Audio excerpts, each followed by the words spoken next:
Ahoj, dneska vám tady představím a ukážu nůž od Kaiseru. Je to model, který už se nějakou chvíli nevyrábí, podařilo se mi získat jeho a ještě pár nožíků od Kaiseru. Předpokládám, že poskládali ještě pár kousků. Je to nůž, který se jmenuje Kane. Je to od designéra Meta Degnan. Líbil se mi tvar toho nože. Je to v klasickém kaiserovském levnějším balení, to znamená malá krabička, plastový vnitřek, bude zde nějaký hadříček, nějaký prospekt od Kaiseru, klasicky, už jsme viděli, tak, plastový vnitřek, sáček a pak už samotný nůž. Mně se ten nůž líbil tvarem, vzhledem, tak jsem si řekl, že si ho objednám. Co mě překvapilo, protože to není můj první nůž od Meta Degnana, překvapila mě jeho váha. Jo, ten nůž je velice těžký, ano, můžu si říct, že na té střence, když kouknete, tak je to kombinace G10 a kombinace klasické oceli, jo, která je prostě těžší, než kdybyste porovnávali nějaký titanový zavírák. Jo. Kdyby tenhle ten Oktober byl z oceli a ne z titanu, tak samozřejmě váží mnohem víc. Zde to je z oceli, takže je to pořádný kus železa, když to tak nazvu. Líbí se mi ten přechod mezi tou VG10 a tou ocelí, ale není úplně plynulý. Když na to kouknete, možná zkusím to zobrazit. Tak je G10 výše, ještě samotná ocel. Na druhé straně už to lícuje trošku víc. Nebudu moc zdržovat. Nožík vypadá takto. Je to drop point tady s tou falešnou čepelí nahoře. Co bych k němu určitě řekl, je, že nejen ta ocel, která je zde, to dělá těžší ten nůž, ale pokud kouknete na linery, protože je to liner lock, tak ty linery jsou neuvěřitelně z mého pohledu tlusté, veliké. Jo? Je to podle mě jeden z nejtěžších liner locků, které mám. Je škoda, že ten liner není hezky nahmatatelný. Otvírání, pokud jste si všimli, je tu velice výrazný flipper, což vždycky zmiňuji ve videích, že to mám rád, pokud ten prst máte kde opřít. Není zde žádné vroubkování, je hladký, ale podle i světla vidíte, že je tam takový malé prohnutí na to, aby ten prst vám tam sedl. Otvírá se krásně, tak to je to výrobní otvírání. Vidíte, že když zkusím opravdu pomalu, ne, téměř nemám šanci, failnout, nemám šanci, podaří se, ale musím si sem dát zarážku druhý palec pro to, abych failnul, že otvírá se hezky. Zde máte jeho označení, Kane, potom designer, Meta Degnan, to vidíte, značka Kaiseru, ocel té čepele, tady možná zahlídnete, je to VG10, a pak modelové označení toho nože. Klip je zde dost veliký, hodně pevný. Je zde velice velký tlak. Tvar kouknete, tak je tady zvýšený. Nahoře je chycený z vrchní strany, to znamená, tady vám nebude vadit, co se týká kapsy, ale ano, toto všechno vám bude koukat. A zde ta tlustá část toho ocelového klipu pak čeká na zajetí do kapsy. Za chvilku si ukážeme. Já se ještě vrátím k tomu lineru. Ten liner u Kaiseru bývá zvykem, že tahle ta strana je o něco více vybraná, abyste mohli tím palcem lépe zabrat ten liner a zavřít to. Jo. To není ale případ tohoto nože. Zde jsou obě ty strany úplně stejné. To znamená, ten liner se těžko nahmatává. Ten liner je hladký. Jo. Tady vidíte, že dosedá vlastně hnedka na tu ocel, která je zároveň střenkou. Stalo se mi už nejednou, že když jsem zkoušel zavírat, tak se mi tam ještě ten prst mezi ten liner a tu ocelovou střenku skřípl. A abych se na ní dostal, musím opravdu zabrat palcem dovnitř a řekněme si, že v tomhle případě, tím, že tady nemá žádné vybrání ten liner, tak je hodně ostrý, tak musíte opravdu palcem zabrat dovnitř toho nože, vyloženě zatlačit proti noži, ne ani tak proti lineru, protože můj názor je, že na liner byste měli tlačit z boku, abyste ho použili. Tady musíte zatlačit dovnitř a do boku a teprve pak se dostanete na ten liner lock. Jak jste viděli, tak není moc drop shot, není, je hodně tuhý, jo. Nechce se mu dolů. Na druhou stranu aspoň se vám nestane, že vás zraní, když ho přivíráte. Tak, ten klip, který zde máte, je oboustranný. Za mě je to až nehezký, jak na té střence. Udělal zde Matt Degnan přípravu na ten klip.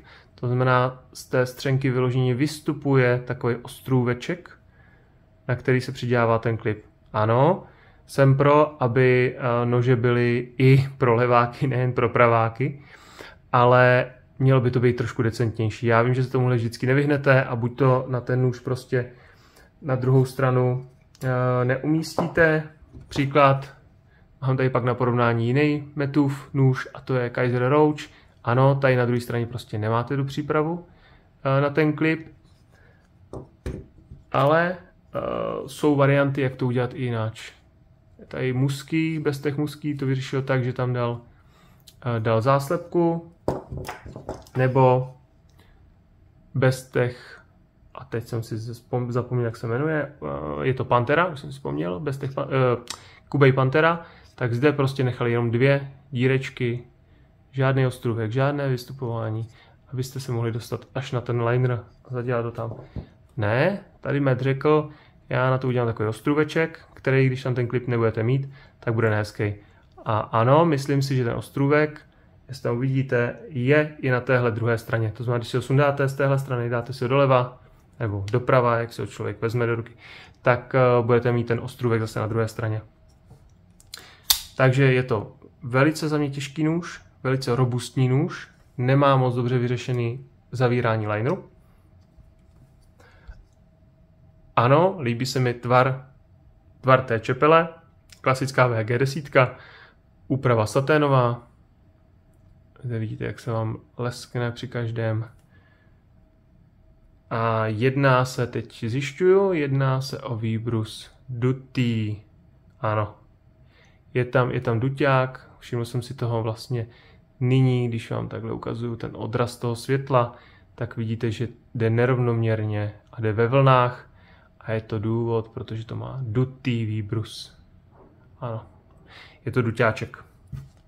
Jo, takže v současnosti asi můj třetí, předpokládám, že třetí zavírací nůž s dutým výbrusem.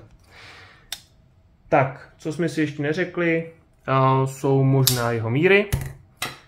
Velikost toho nože, ještě vám ukážu, jak se teda aktuálně drží v ruce.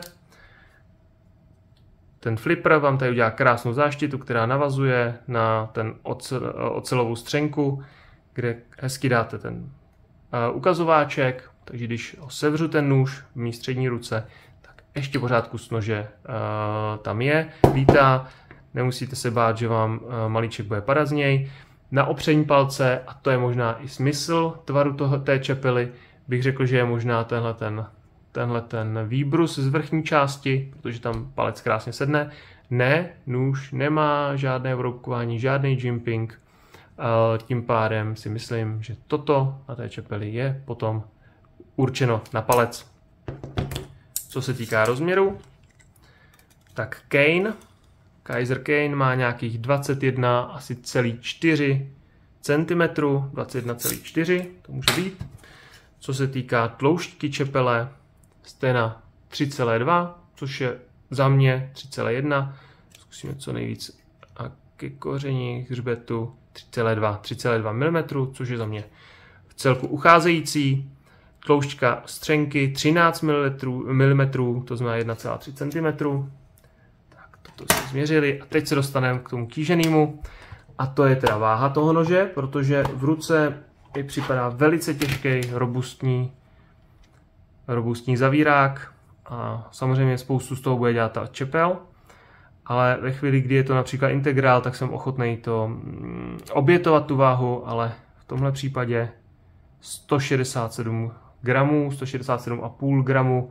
A když zde zkusím zvážit ten Kaiser Roach od Meta Deinana, který je jako veliký nůž, má obrovskou čepel, tak 164, jak jsme říkali tady, 167, jo, to znamená tento nožík, ačkoliv má mnohem menší čepel než třeba tenhle ten Kaiser Roach, tak váží víc. Tak, poslední, co nám zbývá, je teda není, teď jsem si vzpomněl, úplně bych zapomněl, hlavně, že jsem vám klip popsal. Neskusil jsem vám ukázat, jak ten klip, který tady je, pevný klip, tlustý klip, ocelový klip, zapadá do kapsy.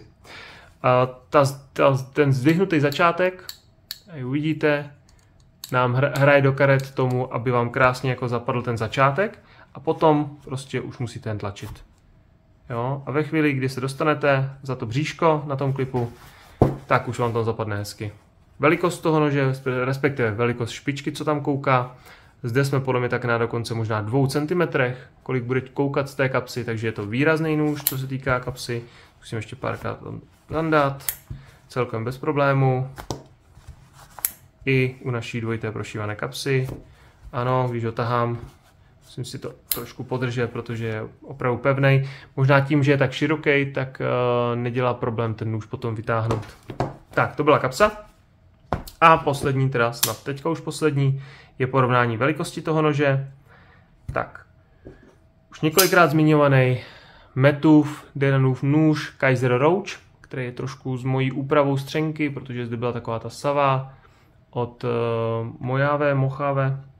Tak zde na porovnání velikostně ten nůž je, já bych řekl tak možná o milimetr dokonce menší Kaiser Roach než Kaiser Kane. Ano, bude to tak o 2-3 mm menší Kaiser Roach. Potom jsem tady už ukazoval v celku můj oblíbený, minimálně co tvaru týká, Bestech Musky, který má připomínat severoamerickou štiku. Tak na porovnání velikosti Bestech Musky je tak o 2-3 mm větší než Kaiser Kane. Zde máte stejnou G10, jakou máte u Kanea zpracovanou. Ano, Kane má ještě navíc ten ocel a možná v tomhle případě bych více ocenil, kdyby zde nebyl ten přechod na ocel a možná byla celá G10 taky. Za prvý by to ulehčilo noži, za druhý by tam nebylo třeba řešit ten problém toho přechodu mezi nožem a ocelí. Tak, ještě zde mám na porovnání Civivi Conspirator. To je mikartový nožík, respektive s mikartovou střenkou. Tak, když porovnáme, tak je tam 1 cm rozdíl mezi těmi noži a možná nůž, který jsem před chvílí zapomněl, jak se jmenuje, a je to Kubey Pantera. To je trailing point s G10, ale jinak strukturovanou a ten je na milimetr stejný jako Kaiser Kane. Tak, kdybyste na ty nože se chtěli podívat, které jsem tady porovnával, tak vám vždycky dám do toho videa odkaz na mé předchozí video na tento daný nůž. Tady už máme teda Kaiser Kane ve vší jeho parádě. Za mě v celku veliký nůž, protože já jsem ochotnej tu váhu akceptovat, nebo spíš těžký nůž akceptovat. V případě, že máte nějaké takové monstrum, které jako očekáváte, že ta váha bude taková, ale ne asi u takového nože jako je Kaiser Kane, kde ta ocel přidává extrémně na váze. Napište mi, co si o tom myslíte, co je pro vás třeba ucházející za váhu. Jo, mě by to zajímalo, protože to, co pro mě může být těžké, tak někdo si řekne, že to je ještě lehká váha. Ano, neporovnávám to s pevnými noži, porovnávám to jenom se zavírákama, ať máme trošku srovnání. A je to toto můj teda druhý Metův Deinanův design, který doma mám. Tak jo, doufám, že se vám video líbilo, případně kouknete na další má videa nebo na můj YouTube channel. Mějte se fajn, zdraví vás Mike.